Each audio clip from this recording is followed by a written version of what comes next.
कल्याण पूर्वेच्या पत्री पुला पलीकडे रेल्वे समांतर रस्त्यांवर असणाऱ्या कचोरे येथील गावदेवी मंदिरात पुन्हा एकदा चोरीचा प्रकार घडला आहे।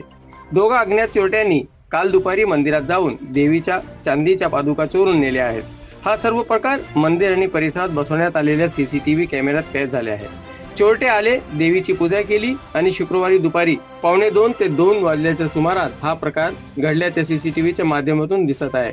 दुपारी मंदिर परिसर आणि मंदिरात कोणीही नसल्याची संधी साधत या दोघा चोरट्यांनी ही चोरी केली।